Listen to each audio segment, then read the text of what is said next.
దేవుడు ఆది నుండి అంత మెరుగున్న దేవుడు. ఈ రోజు మీతో చెప్తున్నాడు దేవుడు, నిన్ను నేను ఎరుగున్నా.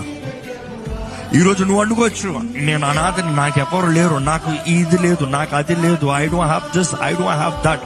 బట్ గాడ్ ఇస్ సేయింగ్, తల్లి గర్భంలో నేను నిన్ను రూపించినప్పుడే నేను నిన్ను ఎరిగొన్నా, నేను నిన్ను కోరుకున్నా, నేను నిన్ను పిలుచుకున్నా. ఆయన తలంపులు, ఉద్దేశాలు మనందరి పట్ల గొప్పవి. ఈ ఎస్తేరు గ్రంథం నుండి మనం నేర్చుకోవచ్చు, నువ్వు మౌనంగా ఉంటే యూదులకి సహాయం మరుదిక్కుని వస్తుంది. దీంట్లో నేర్చుకోవాల్సిన ఏంటంటే, నువ్వు దేవుడి కొరకు నిలబడాల్సిన వాడు నిలబడు. If you don't stand, don't think God will be put to shame. God will never be put to shame. ఆయన నామానికి ఎట్లైనా మహిమను తెస్తాడు. కానీ నువ్వు నిలబడ్డావా, నువ్వు రక్షించబడతావు. నువ్వు నిలబడ్డావా, నీవు దీవించబడతావు.